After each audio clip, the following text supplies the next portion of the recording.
Cobra Kai Season 4. Does it strike first and strike hard, or does it sweep the leg? Let's get into it.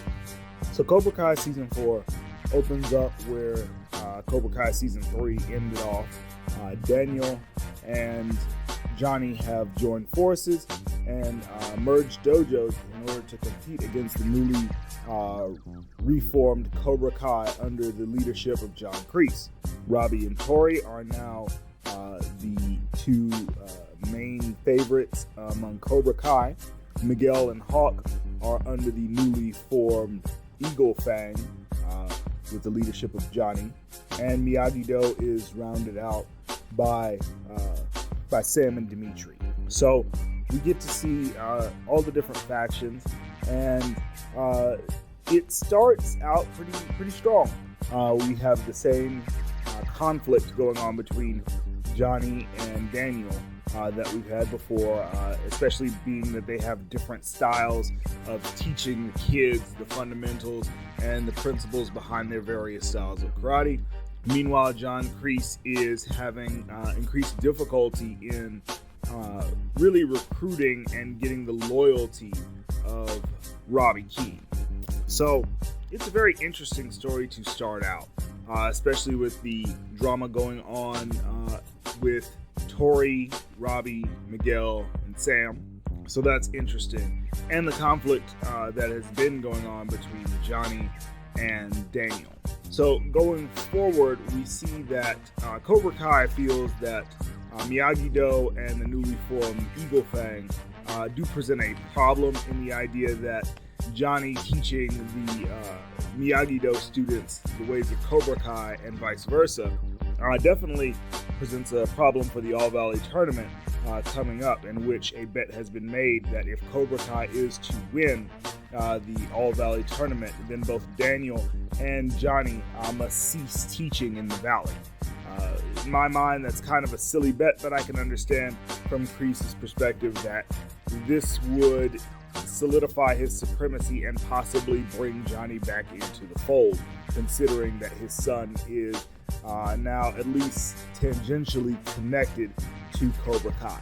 Now, that being said, because of said threat of both Miyagi-Do and Eagle Fang getting together, now John Kreese needs to have some backup. And that's where things get kind of interesting in this season. Basically, we are introducing the villain of Karate Kid Part 3 in the Terry Silver character. So Thomas Ian Griffin, the actor that portrays Terry Silver, he's kept himself in pretty good shape. Aside from the gray hair and maybe a few wrinkles here and there, he looks almost exactly the same as he did in Karate Kid 3, and he even moves really well. Like, I was really surprised. A lot of the scenes with him in it don't seem to be done with a stunt double. So, I mean, this dude has really kept himself in shape, as well as Martin Cove, and Ralph Macchio. These guys, are substantially older, and yet they've done well to keep their bodies in shape. William Zabka was actually younger than Ralph Macchio when they first filmed the original Karate Kid. So him being, still in good shape is reasonable, but the other characters and actors, they've done pretty well to keep themselves in pretty good shape and believable in these roles. Now, that being said, some of the younger actors, you can tell that it's been a little bit of time since filming season 3 as opposed to filming season 4 in particular. And I don't want this to come off like body shaming of any sort, but Zolo Maridueña, who plays Miguel, you can tell that he has gained a little bit of weight in the off season, and I hope that they're able to correct this in season 5, because it kind of hurts the continuity between seasons 3 and 4, because he is obviously a little bit larger than he was in season 3. So, I mean, it's just one of those things, but it is noticeable, and it does kind of take you out of the story a little bit, especially because no time story-wise has passed between seasons 3 and 4. Now, that being said, Mary Mauser has also she's actually slimmed down quite a bit, and I know she has, I think she has diabetes of some sort. I know she has some sort of medical issues, and just seeing her continue to be as athletic as she is in this role is just really awesome. And she has actually, looks like she's maybe trimmed down a little bit, I guess, to do some of the scenes, because her role this season, she is doing quite a bit of athletic feats, and she does so really well. Now, going forward, the rest of the cast does an admirable job, as they always do. In particular, I'm actually very surprised that this go-around, I'm actually more invested in Tanner Buchanan's Robbie Keene this season. In seasons 1 through 3, I can't say I hated his character, but I just didn't really appreciate him very much. And it's not really the actor's fault, but just the dialogue that he's given in the script. He came off as very bratty and very just not being able to be pleased in any real way. And so the way that he interacted with a lot of the other cast in scenes, specifically William Zabka's Johnny, is really just hard to really watching and kind of just waiting for it to be over. But this season, the dialogue given to him is much more measured, and his character kind of has a softening of the rough edges that kind of made his character annoying. Also, who's given a better character arc this season is actually Hawk, aka Eli Mouskowitz. He's actually given a good bit of room to breathe and not just be kind of the bully psycho character that they portrayed him as in seasons 2 and 3. And I really appreciated that. His performance this season was top notch. Now, we get to see more side characters this season than we really got to see in previous seasons, and there are new characters introduced. In particular, you get to see a new character by the name of Kenny. Kenny is actually related to one of the inmates in the juvenile facility which Robbie was in. He's his brother, and you get to see this character kind of get over bullying issues and different things like that. So I thought that was done well, and really just it actually showed how bullying nowadays is done, as opposed to the over dramatization that you really see in other shows. This really got to the heart of what it looks like to be bullied in today's society, and I actually appreciated that.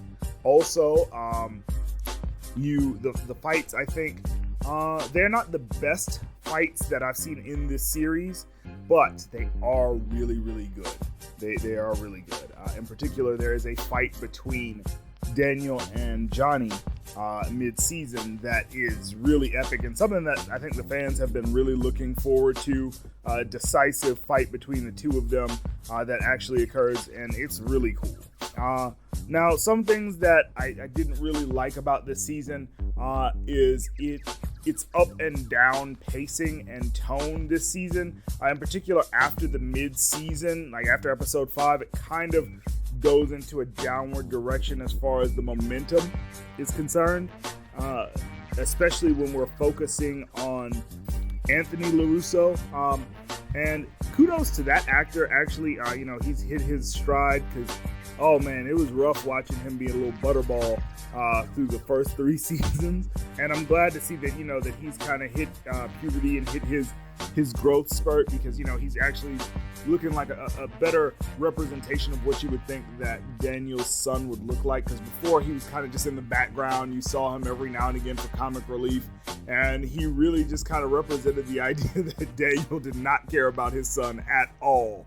Like, he just let that dude do whatever. But now, it's definitely something to see. Also, something I really wasn't really happy about in this season is Johnny has always been a source of comic relief because of his being stuck in the 80s, basically. But I think they play that a little too far in certain places in this season, but they are able to recover. Now, one point of contention that I think a lot of people may or may not disagree with me on is the end where they get to All Valley. I felt as if a lot of plot contrivances were redone in this particular season, and that a lot of plot points were kind of rehashed for this particular tournament. And being that this is only the second All Valley, it might have been a little too early to do this, and I felt like they were played for dramatic effect and shock value, which doesn't really work in a series where you can just binge every episode and there's not really a lull between episodes where you have to wait week to week. In particular, what I'm talking about is what happens with Miguel's character. And Miguel's character in this, they try to play as if he has re-injured himself from his back injury previously, but then you get into the next episode and they completely disregard that. Also, I felt that the plot line of the two schools merging was kind of just thrown away like on a whim, and I felt like the characters had grown enough to where that could have been explored a lot better, and it just wasn't in this particular season. Also, I do really enjoy the back and forth between John Kreese and Terry Silver. Done very well, very masterfully. Captures really the different approach to villainy for both characters, and that each character has their own motivation for the way that they do things. And I really do enjoy the idea that they do properly concede that Terry Silver's over-the-top villain had a reason for being that way, in particular substance abuse. Also, kudos to the scriptwriters for allowing Sam LaRusso's passive-aggressive kind of way of dealing with, in particular, Tori, to be seen by the adult characters. I'm really glad that happened, because from seasons 1 through 3, it's very apparent that she is very antagonistic, but in a very passive-aggressive way, and none of the adult characters get to see this, so they always assume that she's being this just put upon child, when in reality she kind of gives as good as she gets in a lot of situations. And I also appreciated them fleshing out more of Tori's situation, especially her dialogue between her and Mrs. LaRusso. I thought that was actually really well done. I thought I was going to hate that particular storyline throughout this, but it's actually really well done, and I thought that brought a lot to this, a lot of part to this particular series, or this season, actually. So, I mean, all in all, there's more to like in this season than there is to be upset about. I was really happy that we at least get to see Aisha, because I was really pissed that she was just gone after season 2, I do believe, and you just never see her again, and there's very little explanation. So, I'm glad that got resolved. So a lot of things from the previous seasons got resolved in this season, but there were a lot of things that I felt may have hurt this season. The focus on the Stingray character, although it has a resolution at the end of the season, I felt like we spent a little more time with him than we should have, but I did appreciate the reconciliation between Hawk and Dimitri. I thought that was really cool. But other than that, I really just enjoyed this particular season, but it wasn't the best. If I had to put a number on it, I'd give this particular season of Cobra Kai an 8 out of 10. Definitely watch it if you're a fan of the series. Just for Terry Silver being brought back, but honestly, I'm really going to be excited for season 5 going in. So that's about it for this one, guys. If you enjoyed the video, remember to Hulk smash that like button. Maybe think about subscribing if you want to see more of our content, and share the video if you want other people to see it. It helps us with the YouTube algorithm and helps the channel grow.